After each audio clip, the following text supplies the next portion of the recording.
Olá a todos, o meu nome é Laura e eu sou aluna da turma 311. E hoje, juntamente com as minhas colegas Agatha, Lana, Michele e Miriam, nós vamos apresentar um trabalho sobre voz ativa, da disciplina de inglês. Então, a voz ativa ela é uma voz verbal e as vozes verbais são utilizadas nos nossos diálogos do dia a dia, em textos formais e informais e até mesmo em conteúdos de provas e exames como vestibular e Enem. Damos o nome de voz à forma que o verbo assume em uma frase, para indicar se é um sujeito agente ou paciente. Ou seja, se queremos enfatizar quem está realizando a ação da frase ou se queremos enfatizar quem está sofrendo a ação. Meu nome é Agatha e vou dar continuidade da explicação de voz ativa. Quando falamos em voz ativa, estamos se referindo à estrutura das frases, ou seja, na ordem das palavras. A voz ativa é utilizada na língua inglesa pelos contextos de comunicação, por ela ser mais direta e objetiva. Uma das suas características principais é a atuação do sujeito na oração, e ela tem uma fórmula super fácil de ser decorada.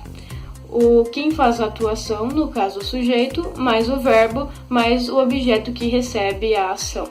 Exemplo: Monica bought the new book from Friends. Mônica comprou o novo livro de Friends. Mônica, no caso é o sujeito, comprou o verbo, o novo livro de Friends, o objeto. Então vou passar alguns exemplos para vocês.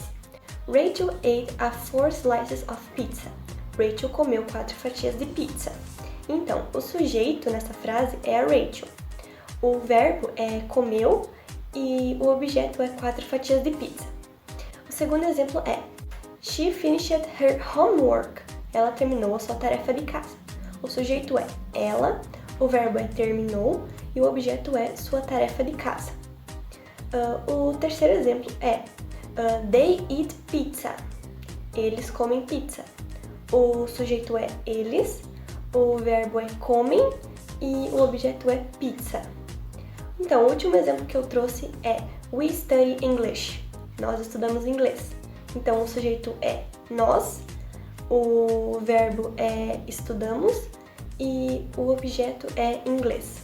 Então, para saber a principal diferença entre a voz ativa e a voz passiva no inglês é que tanto as duas estão relacionadas com a função do sujeito na oração. A voz ativa ela é um modo mais claro, um modo mais direto de falar, principalmente no nosso dia a dia, quando queremos ser mais claros ou mais específicos com alguma coisa. O sujeito da voz ativa é designado como sujeito agente. Também podemos dizer que na voz ativa um sujeito realiza uma ação. Por isso, o destaque é totalmente direcionado ao sujeito, como por exemplo na frase The boy took the picture. The boy took the picture. O menino tirou a foto.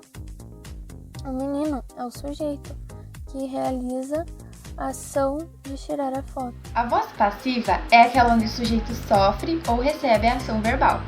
Um exemplo de frase: a foto foi tirada pelo menino. Na frase acima, a foto é o sujeito que sofre ou recebe a ação. O sujeito da voz passiva é designado de sujeito paciente.